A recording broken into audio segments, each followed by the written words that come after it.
Kita mau belajar yel-yel dulu ya. Jenius. Yes, yes, yes. Cara Alkitab. Oke. Jenius. Yes, yes, yes. Cara dunia. No one. Bisa?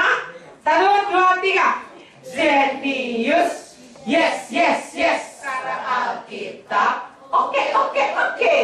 Jenius. Yes, yes, yes. Cara dunia. No way. Oke. Kita baca Amsal 1 ayat 7. 1, 2, 3. Takut akan Tuhan adalah permulaan pengetahuan, tetapi orang bodoh menghina hikmat dan didikan. Di sini ada 3 dimensi. Pertama pengetahuan. Katakan pengetahuan. Pengetahuan adalah IQ. Intelligent quotient. Bener ya Kak? Bener ya? Oke. Lalu di situ ada kata hikmat. Apa? Hikmat itu apa? EQ. Emotional quotient. Nah, sekarang didikan. Didikan itu adalah kecerdasan karakter. SQ. Spiritual quotient. Kecerdasan karakter yang didapat dari kedekatan dengan Tuhan. Oke. Nah, kalau kalian punya IQ yang tinggi, kalian kelak bisa punya gaji besar, uangnya banyak sekali. Itu adalah orang yang punya moto outward looking. Outward looking itu maksudnya sesuatu yang di luar dirinya itu menjadi fokus dalam hidupnya. Aku harus dapat gaji besar, aku harus dapat kedudukan, aku harus dapat gelar yang tinggi. Pokoknya apa yang bisa diberikan dunia itu kepadaku. Outward looking, mencari sesuatu yang dari luar kepada ke dalam, menuju ke dalam. Nah, tapi ada yang namanya inward looking. Inward looking itu adalah memahami kedirian, memahami apa yang ada dalam dirinya. Itu yang dia cari. Orang yang punya inward looking, dia punya EQ, emotional quotient, kecerdasan mengelola emosinya. Kalau cuma pinter tok, kayak tadi pinter tok, aku harus pinter supaya gajiku besar. Tapi kalau masuk di perusahaan kerja, gampang tersinggung, gampang marah, pokoknya nggak bisa kerja sama orang lain, dan sebagainya. Nah, dia motonya adalah aku ingin bisa mengendalikan diriku supaya aku tuh bisa berguna buat orang-orang di sekitarku. Itu EQ. Nanti motonya apa? Kelak aku bisa jadi orang yang berguna bagi bangsa dan negara. Nggak cuma sekedar pintar, tapi berguna, punya akhlak yang baik. Tapi sekarang ada lagi yang berikutnya. Yang berikutnya ini yang Tuhan mau, yaitu living looking. Living looking itu adalah bukan dunia bagi aku atau aku bagi dunia, bukan. Tapi Tuhan bagi dunia melalui aku. Tuhan ingin memberkati dunia lewat hidupku. Ini bisa mencapai level SQ, spiritual quotient. Kelak Tuhan akan pakai kita. Kalau tadi itu IQ itu dapat uang yang banyak. Kalau EQ jadi orang yang terhormat, punya kedudukan karena bisa mengendalikan emosi dengan baik. Tapi kalau yang SQ jadi hamba Tuhan. Jadi hamba Tuhan berarti aku jadi pendeta, jadi full timer kayak Kak Pele gitu, kayak Kak siapa lagi? Wah, Kak Silvi gitu. Jadi hamba Tuhan kayak khusus sama Lino sekolah Alkitab gitu. Nggak selalu seperti itu. Di sini tuh semua hamba Tuhan, nggak ada yang hamba setan. Ya kan? Berarti besok kalian jadi dokter yang takut akan Tuhan. Itu namanya hamba Tuhan. Jadi dokter, jadi dosen takut akan Tuhan. Jadi apa lagi? Perawat, jadi presiden.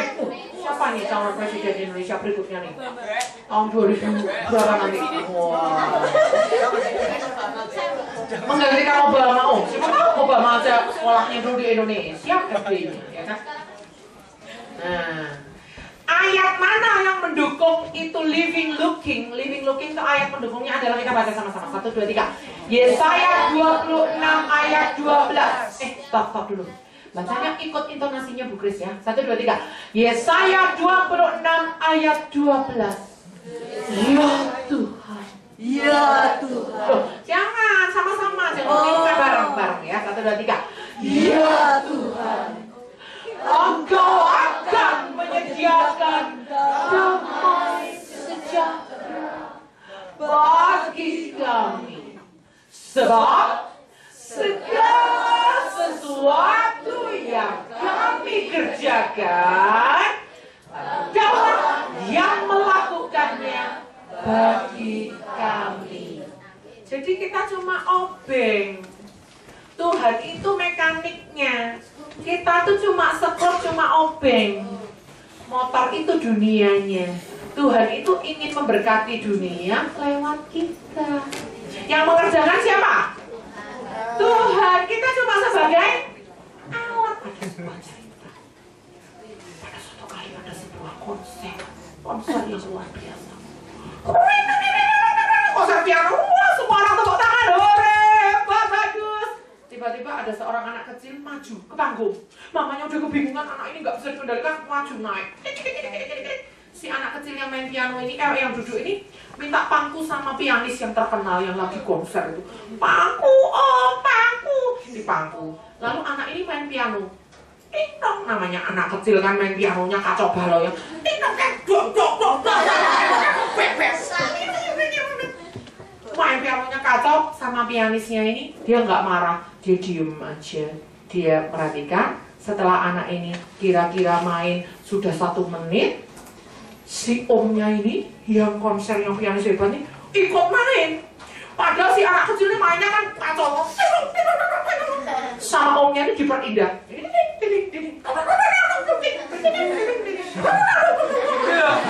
Jadi bagus.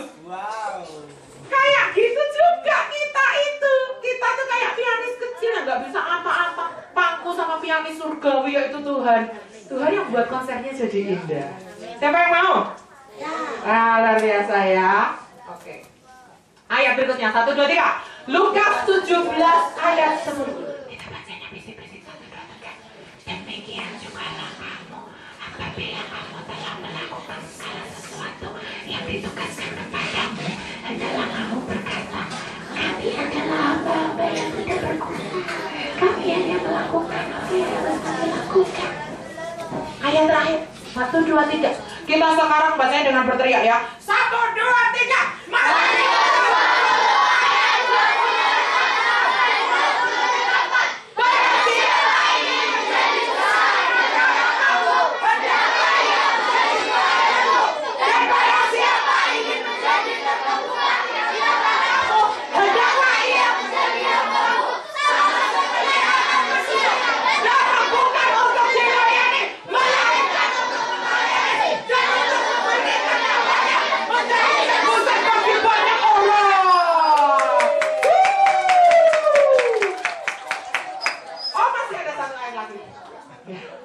Sekarang kita bacanya bersaut-sautan tiap kata ya.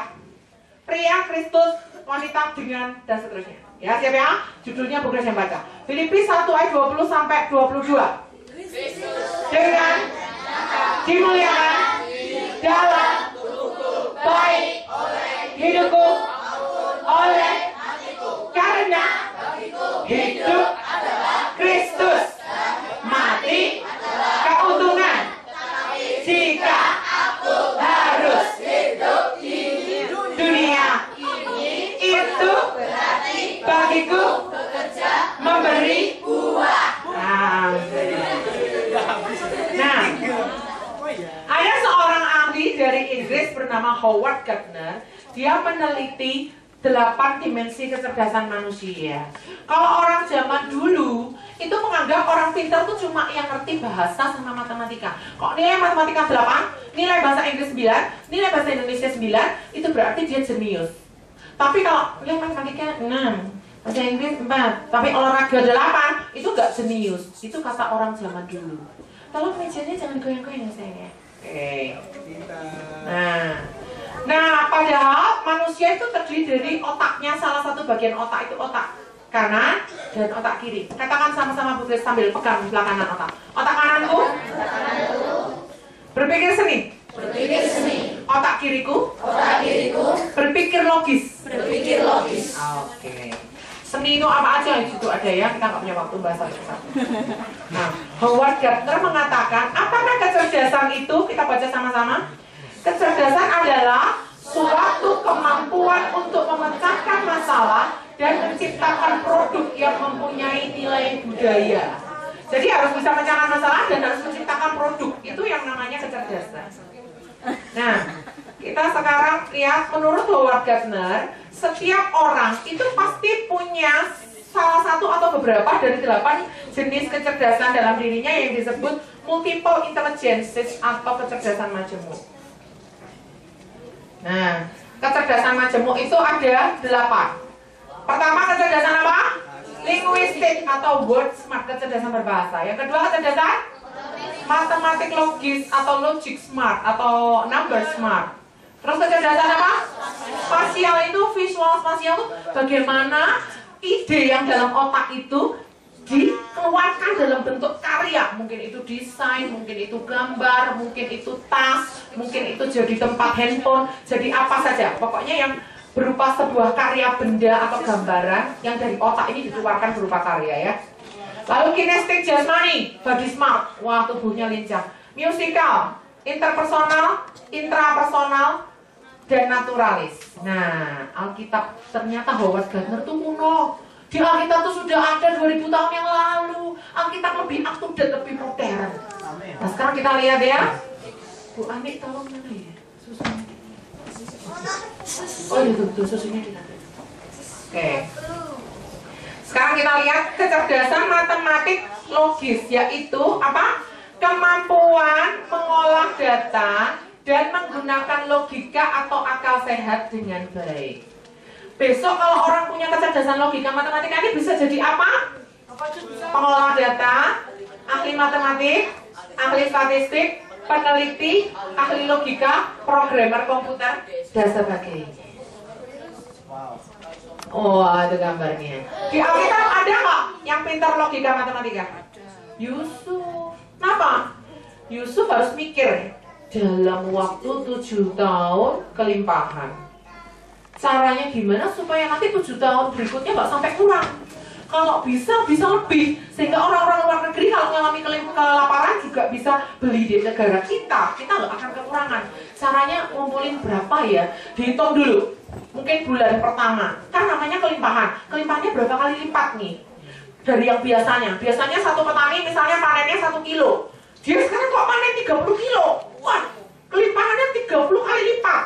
Wah, kalau gitu disimpan 20% dari 30 kilo itu sudah cukup. Itu berarti sudah 20 kali lipatnya. Itu nanti kalau dihabiskan dalam 7 tahun, dia harus ngitung pertambahan jumlah penduduknya juga. Dalam setahun nih orang Mesir rata-rata melahirkan berapa anak? Iya dong. Kalau nggak dihitung pertambahan penduduknya nanti pasti pada tahun kelamarnya sudah 14 tahun kemudian sudah ada berapa bayi yang lahir. Kalau lupa dihitung bayi-bayinya kurang dong gandumnya. Nah, keren kan? Yusuf punya kecerdasan matematika. Dia dikirim ke seluruh dia mendistribusikan bahan pangan ke seluruh dunia. Kalau zaman sekarang dia itu namanya Presiden UNESCO. Bu Ani yang mana ya? Bu Ani, Bu tolong dibawa turun ke bawah aja di kamar aja. Ya. Jadi Yusuf itu adalah kalau zaman sekarang dia Presiden UNESCO, ya. Kita lihat Yusuf kok pinter itu dari mana ya? Kunci kejeniusannya. Ternyata Yusuf kunci kejeniusannya adalah sejak masa kecil dia punya cita-cita ingin jadi pemimpin. Cita-citanya itu terekam di pikiran bawah sadarnya, masuk ke dalam mimpi-mimpinya. Sehingga dia itu punya cita-cita. Ada nggak di sini yang belum punya cita-cita? Belum punya cita-cita, bertobat. Cepat-cepat punya cita-cita. Karena apa? Manusia kok bisa sampai di bulan? Karena ada orang yang zaman sebelumnya sudah pernah memimpikan kapan manusia bisa sampai bulan. Benar-benar di titik tertentu, zaman tertentu manusia bisa nyampe ke bulan. Ya? Oke? Berikutnya. Prosesnya gampang kok Yusuf untuk jadi seorang pemimpin? Enggak. Tetapi dia memilih mengampuni. Dan dia memilih untuk sembuh dari trauma masa lalu. Dia memilih memandang masalahnya dengan kacamata Tuhan. Kalau Yusuf itu trauma dengan masa lalunya, dia nggak bisa dipakai Tuhan. Karena trauma itu menghambat kecerdasan. Nah kita lihat rapotnya Yusuf. Nature Smart punya Pak? Punya. Karena apa? Wah, karena dia kan harus meneliti gandum itu cara nyimpannya biar nggak busuk gimana, cara nanamnya dan sebagainya. Lalu dia punya people smart nggak? Punya. Dimanapun Yusuf berada, dia selalu disayangi orang-orang di sekitarnya. Dia punya number smart nggak? Tadi udah kita bahas number smart. Sell smart dia punya nggak? Punya. Karena dia bisa hidup di bawah tekanan. Dia berkali-kali ditekan, tapi dia tetap bisa survive. Ya, dia tetap bisa bertahan. Nah, Yusuf sampai ke level SQ, spiritual quotient, karena apa? Tuhan bisa pakai Yusuf jadi berkat buat dunia. Iya dong. Kalau Yusuf saat itu nggak dipakai Tuhan, keluarganya Yusuf mati semua kelaparan. Bangsa Israel nggak ada. Kalau bangsa Israel nggak ada, Yesus lahirnya dari bangsa mana? Padahal bangsa Israel itu bangsa pilihan. Benar nggak? Iya. Next. Kita sekarang lihat yang kedua yaitu kecerdasan berbahasa linguistik.